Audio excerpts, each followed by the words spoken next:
Well, I knew that. Ooh, pop-ups go away. Film. Good morning. Happy Sunday. Yeah, it's Sunday. I've had a 4-day weekend because of the holiday, so I'm a little lost on what day it is.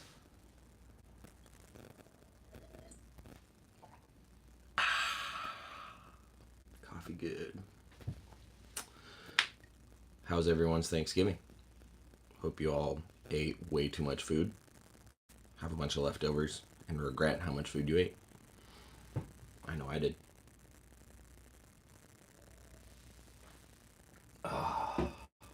Ooh, and I had 4 days off from work. That's awesome. Morning, Kenny. I started today at 9 rather than 8:30 like last week because I wasn't sure how early I would get up. I stayed up late last night reading, and I got up early and I've been reading, so I don't even have much coffee left in that cup right there. I've been glued to Ari's new book. My good friend April was out at Tinley a couple months ago and reserved one of these hard copies for me. They only made 150 of these. I don't think they're reprinting them, and they made about 850 of the paperback or the soft copies. So, if I'm not mistaken, I think the hard copies are all sold out or gone. But you'd have to double check with Ari and those guys. But they still have the paperbacks. This is an amazing book. I'm already like 40% of the way through, and the writing is phenomenal. There's a lot of contributors in this, and each section is a little bit different, and it just invokes like visions of what they're seeing. It's very well written and very descriptive, and elicits a lot of the feelings that they have going on, and it's just amazing. And it sort of has me wanting to sell everything for Bolin's, which isn't going to happen, but maybe one day I'll retire and then finally get into them. But such an amazing book. Being able to like hear these stories and see the photographs from their like hiking in these jungles and finding it. Oh, it's amazing. It's absolutely amazing. Like these photos are very like for being out in the field. Like it's impressive the quality of photos. They've got photos of the nest that they're finding and the people are protecting, but like this page really took me away. Like wild females basking in blue, 11-foot females, old nests. They found females wrapped around nests. They have photos of that. Like I don't want to, sit here and go through the book for you guys because you need to go out and buy it yourself, honestly, because all the money from purchases in these books, so it goes back to Ari and those guys for their research to keep going to Papua New Guinea, and that coupled with the NPR guys pressuring him to write a third book, and the last time he was on, I think it'll only do good things for the hobby and Bolin's as well. And I'm probably going to finish reading this whole thing today because this is an amazing read. So if you haven't had a chance to get it, I highly suggest you get it. If you know somebody that wants it but hasn't, and you're thinking of gift ideas, do this. This is an amazing book. I'm obsessed. I'll probably read it several times over and just keep going back to the photos. Good morning. Morning, Brandon. Morning, Terry. Yeah, I've been on a book kick for the last couple months, so that's like the sixth book I bought. What up? In a long time. Well, in the last like couple months, anyway. And that's like my better purchase. I'm really stoked on that book. The other ones are more like utility on like keeping tips and things like that. A lot of husbandry stuff and details, but um, yeah, they're all valuable. So, dude, you should get Amazons. They're horribly underrated and underpriced, in my opinion. My experience with boas is that they're pretty tough and hardy, and and there's a lot of new blood that comes in with Amazon. So I feel like it's kind of at the ground floor. You know, everything in reptiles goes in waves. Popularity. Mexican Black Kings are a great example that's relevant right now. But Amazon tree boas used to be like the dirt snakes that were like 50, 80 bucks, the like the little cranky bitey things that nobody wanted, and like, you know, because it's kind of confusing to pin down some of their genetics and we're still figuring out their mode of inheritance. A few years ago when less was known, it was just like even more muddled, and so there wasn't a lot of incentive, and now people are sort of starting to figure things out. There's a tiger like true morph, like a genetically heritable morph. There's leucistic, which is an incomplete dominant trait, I believe, and a couple lines of hypo. So they're uncovering things, and I don't know much about like what they've uncovered about the mode of inheritance, but basically, if you look at a bell curve of people's interests over time, the peak of that is going to be when like the most is known, the, you know, the best husbandry standards are available and people are able to breed them. We're kind of at the like the bottom of that bell curve going up. Like people are starting to get interested in them because now people are realizing like, okay, the morph thing everyone can do. What's out there? What's unique? What's interesting? What is more my style? What do I truly like? That's a little bit different from the mainstream, and so people are starting to branch out inevitably, which is probably why MBKs are going back up. But I'm seeing prices on Amazon's go way high, like nice prices for really good quality animals. You still get, you know, the average animals for reasonable average prices and imports as well, but even still, there's some stuff coming into the country here and there that's, you know, new blood, which is invigorating and encouraging, and then there's a lot of people working on figuring out the genes, so it's fun. And if you like carpet pythons, you like semi or fully arboreal snakes, these are great. Um, Most of mine are pretty defensive and don't like being handled. I have one of the young ones that I can freely go in and scoop up. The other ones are hit or miss. Um, they're not a species you're going to let your kids handle. They're not like one you're going to sit on the couch with.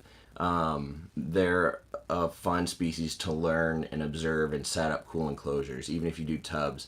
If you guys like doing tubs and stuff for grow ups like I do, I did a video with these awesome perches from Specialty Enclosure Designs that I got specifically for my Amazons the day they came out of quarantine, set them up, filmed a video, and I posted it here on the channel.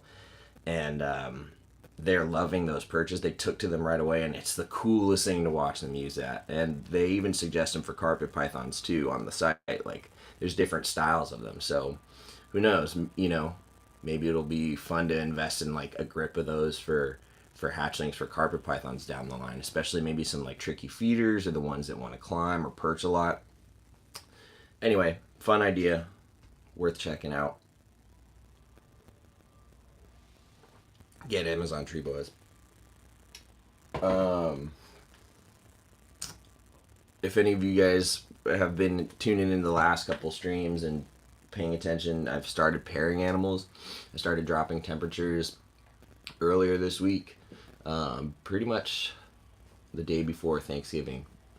Um, and daytime temps are still where they're at, but I'm letting things start to cool down. I'm even like cracking the window a little bit to bring that cold air in, and we had 3 days of some good solid rain, and that rain, as you know, brings a lot of pressure. And the first thing I noticed is we went from having like 38-degree nights to like 50-degree nights because the clouds rolled in and sort of insulated.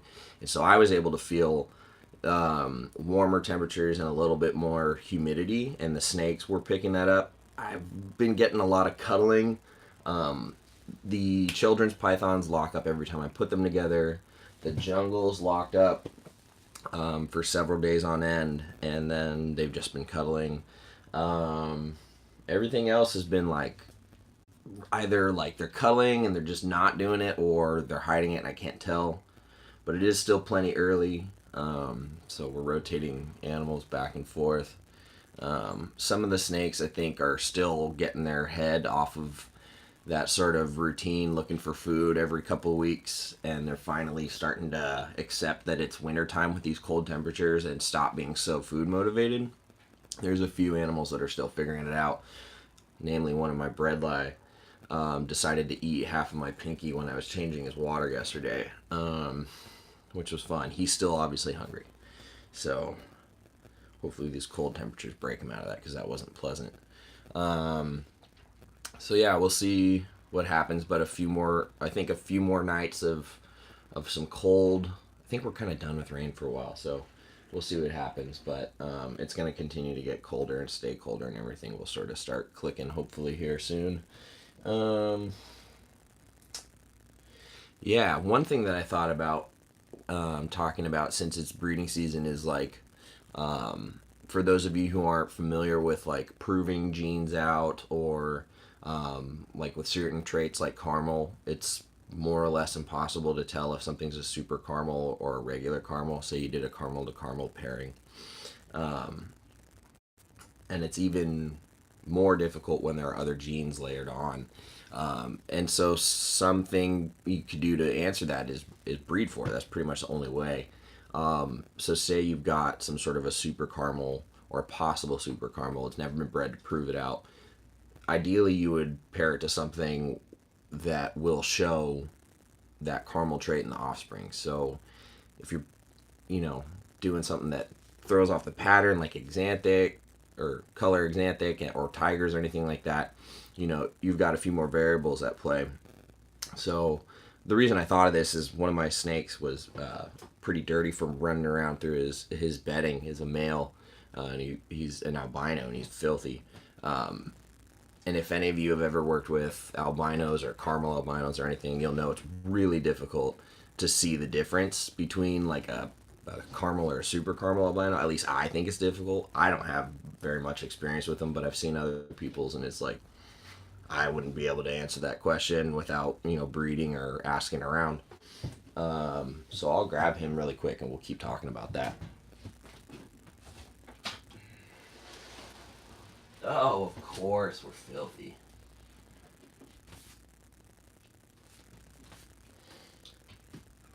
So if any of you know, I also have been switching to bedding, and I love it. The downside is some of these animals get filthy. This dude is just covered in dirt. He wants to breed, so he's been like making an absolute mess of his enclosure, his water. I have to change it almost daily because he's just flooding it with dirt. I can see all this dirt in him. He's kind of ugly right now. But he's really difficult to photograph. It's really difficult to get his colors in.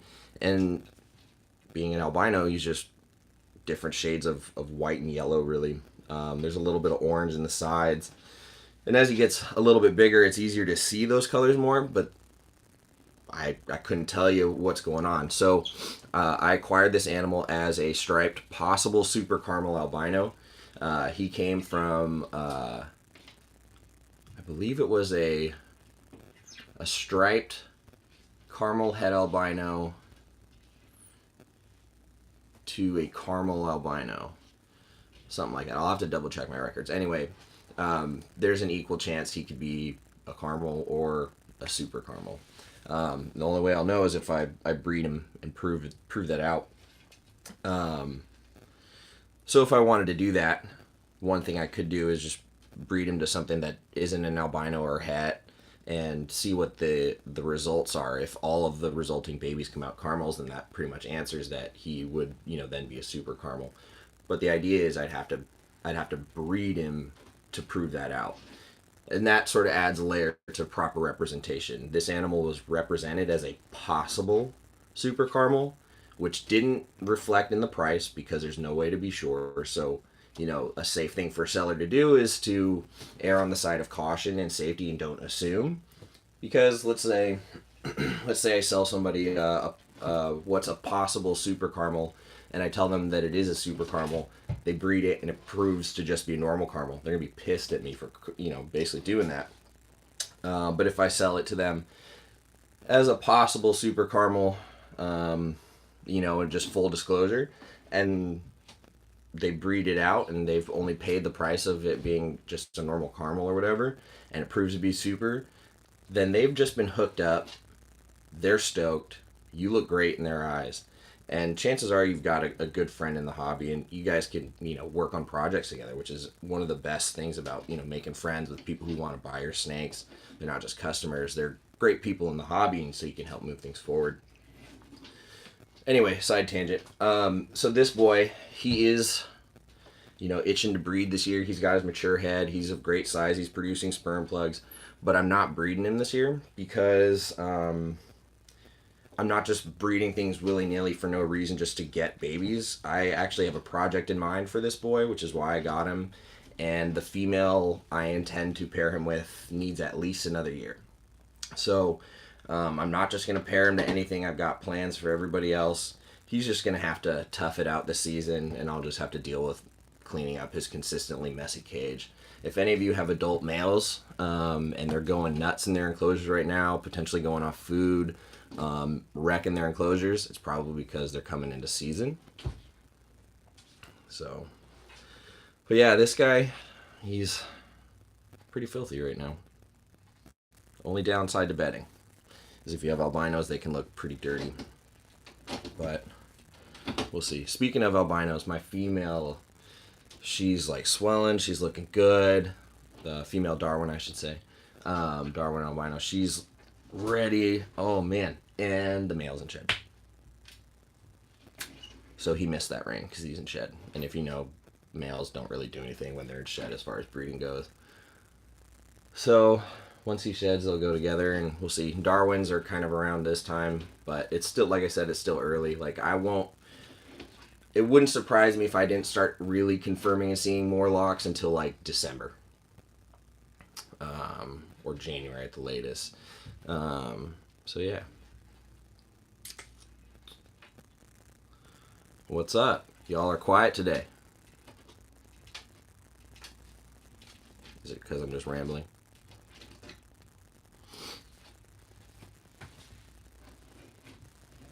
Oh, I might be out of coffee. Yep. I'm out. Like I said, I was up early. Drinking coffee a couple hours ago, reading my book. It's always cigar time for you guys.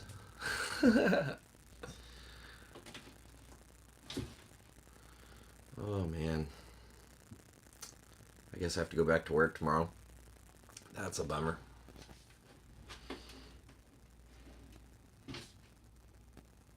Always. Yeah, always for sure. Gosh, he's even got dirt like in between the big old head plates on his noggin. Probably can't even see it in the video, but he looks filthy to me. Just got dirt in between all the scales and just in his pits. Ugh.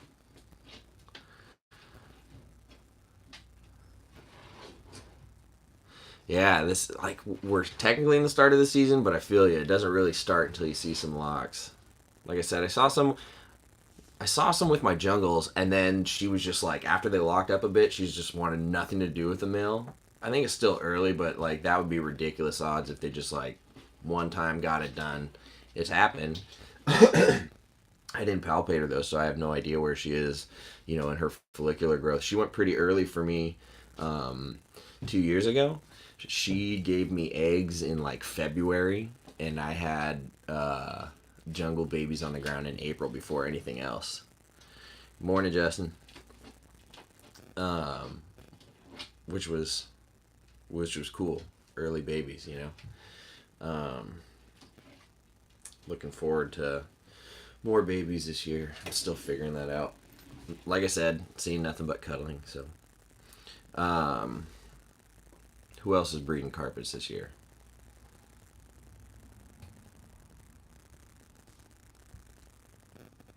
Anyone?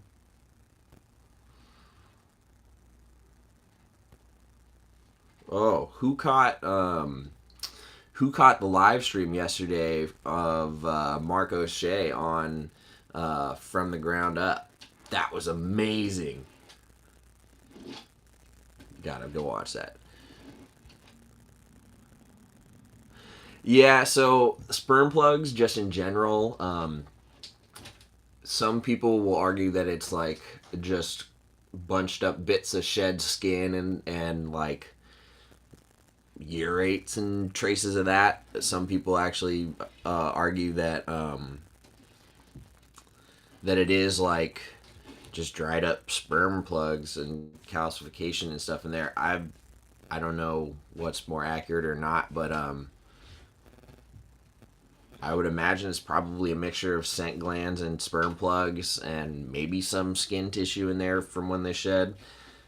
But at the same time, when this guy leaves his, he'll spill it everywhere, and it looks like what you think it does. I don't know. I guess I couldn't say for sure what it is. Like if you've ever manually everted or popped a male that's like ready to go, and he like has some coming out, like it doesn't look like much else. So I don't know though. I couldn't tell you. I'm not all that scientific in that regard. As much as I wish I were, I don't know. I would have to pull that stuff under a microscope and study it and all that good stuff. Good question though. As far as I know, I'm pretty sure it's like actual hemipene sperm stuff. So, but yeah, you'll see it from time to time. Occasionally, they'll let it go in their water.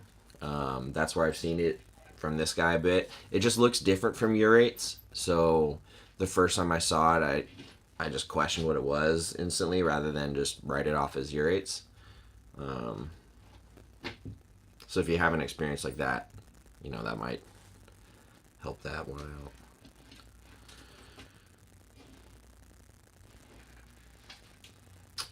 Well, y'all are pretty quiet today.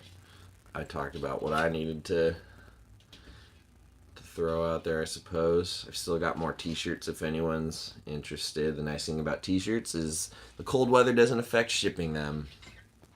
Because as you know, everybody's pretty much done shipping snakes for the year or close to it. Gosh, so much dirt. Yeah. Most of my pairs separated. Gonna do a little feeding of the younger guys, attempt to feed them, and then go back to reading the book. All right.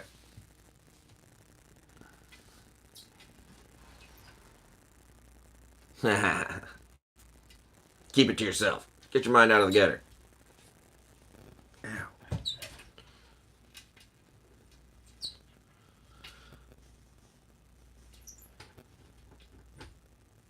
Yeah, I wouldn't ship right now. Yeah, it's just too close to the holidays and it's getting cold and FedEx has been a disaster and stuff's getting backed up and um, yeah, there's all sorts of challenges with shipping this time of year and it's really not worth it. You can hold out. Any more action from my Amazon pair? They've been avoiding each other for the last couple days, just kind of perching differently. They've been moving around and at night cruising and interacting with one another. Nothing that I've seen since like a week or so ago, where they spent like a couple days huddled up under a hide together. So we'll see. They look like they might be going in a shed. How was that White Plains show, Dan? I've never been out to those. Is that one that's like a 1 day show? It's pretty like small and kind of a hustle show out there or something. I know Owen was out there. What is the biggest carpet you know of? Well, there's some big old coastals that are found out in Australia, like certain localities that get like huge, like 10, 11 feet. Am I doing tiger to tiger this year? No, I don't have any female tigers up to size. I'm doing a tiger to a caramel. So, nice. You got one from Joe and Melissa. That's awesome. The tiger and caramel are finally starting to like get their mind right. This is like one of the trickiest things with this pair. Yeah, Brisbane's get huge. So my caramel female I got as a baby, sexed her myself, and recently probed just to be extra sure. And she's an animal that just paces. Like she just goes around and around and around and around her enclosure. She's a big girl. Like I fed her well early on, so she got up to size. She was living in a 41 quart by like a year and a half too, but she was just pushing, and she actually deformed some scales on her nose from like rubbing her nose so hard. So I put her in a 4 foot cage like a year ago, and she still like paces and rubs her nose, and so I'm like always questioning if she's a male or not. And she probed really, really shallow last week. So after I had that incident where the tiger male grabbed her in a feeding response and I had to separate them, I was like, maybe I screwed up. So, yeah, so I know that male is for sure a male, but he's just a jerk and he's always food motivated. So that's when it comes into play, like, knowing your animals. Like, I know that's a pacing female. I don't know why she does that. She always has, though. That's kind of her thing, oddly enough. And I know that tiger is for sure male. So they've been cuddling the last few days, which is the most I've seen out of them. So that's a good sign. The potentially my citrus tiger female will be up to size next year, which is this dude's date. They're both striped, obviously, and she's actually het albino. So that was the point in acquiring him. So next year I'll have that female going, and then probably in 2 years I'll have my my tiger head exanthic females going. I've got 2 of those raising up, so they're getting big, and everyone's going through their first winter for those yearlings, so they're kind of looking at me all hungry like, and just like, where's the food? But yeah, they don't need to be huge. They can endure a winter and it'll be good conditioning. So only one tiger going this year, and if he doesn't shape up and get his mind right, I'll be disappointed. I want caramel tigers. KJ's doing some he's doing his caramel tiger, I think, to an exanthic female, so he's making some caramel tiger hats, which are sweet. Do carpets go off food during winter months? Yeah, if you're conditioning them and breeding them, typically males go off food because they're female oriented, and females, if they're like building follicles and just like really focused on breeding, they'll definitely go off food too. It's also like at that time of year it's cold at night, so they sort of instinctually, aren't as motivated. Although carpet pythons are kind of bottomless pits, but as a keeper, I don't want to really feed them much, if at all, during that winter. I want them focused on breeding, and I don't want food sitting in their stomach in those cold night temps. Cold, relatively speaking, not like freezing cold, but like 70. So, the males will certainly go off food. Some females will keep eating through. If you do offer them food, just always offer them smaller meals, because they're not getting the same amount of heat in their environment that time of year. You don't want stuff rotting in their stomach in the cold. But yeah, for the most part, I just don't feed them. Yeah, I've got quite a few t-shirts left, John. Anything from small to 3X. So if you want to hook up, just send me a message after this and we can take care of you. I hit my shin on the back of a chair at the movie theaters like a week and a half ago. Just destroyed my shin. So now the scabs are all itchy. Sorry. Yeah, so I stopped feeding my adult breeders 3.5 weeks ago. It'll be 4 weeks this weekend. So, no, 4 weeks today, actually. So, yeah, it's been about 4 weeks since any animal that I have pairing has had a meal. Some people like to offer small meals in there to gauge where their meal's at. I just like to watch them and see what they're doing rather than waste food. I don't have that luxury, so...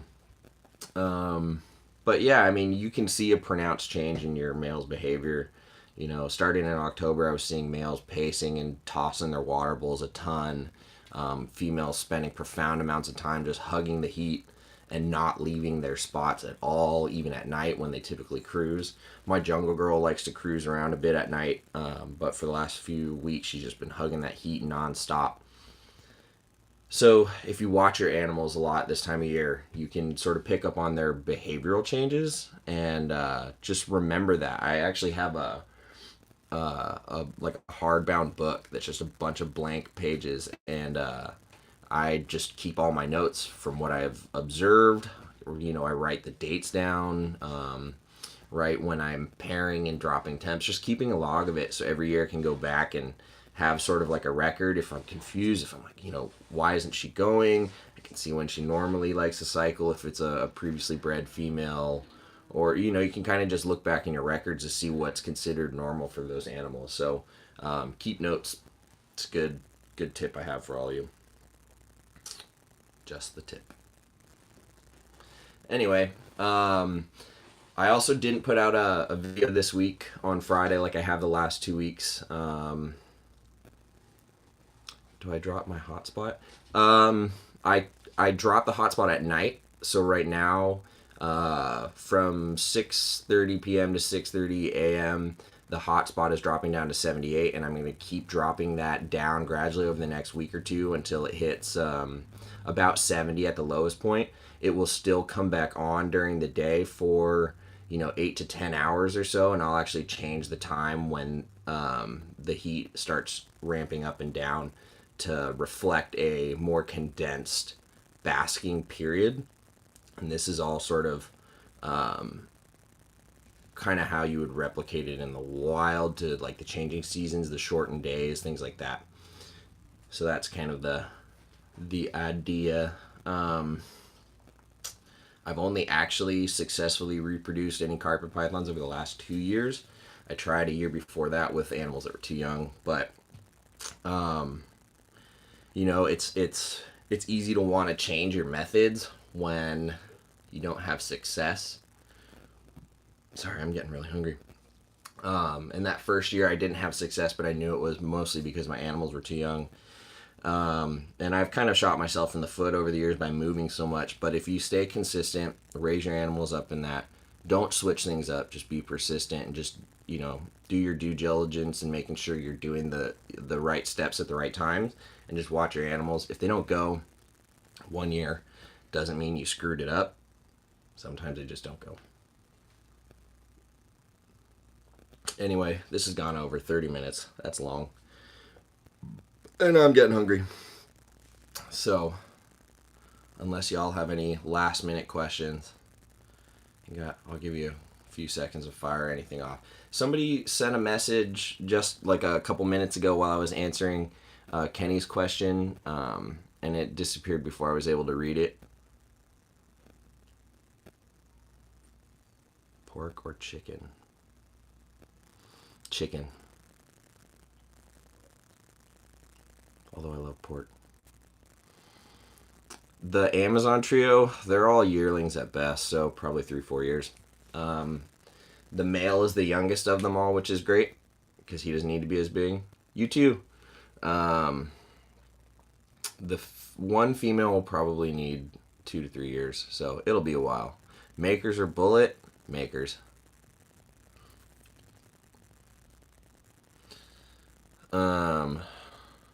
Although Four Roses is good single scotch that I'm obsessed with. My grandfather was a Four Roses guy, and it's good stuff. And it has been coming on sale a lot lately. So, but all right,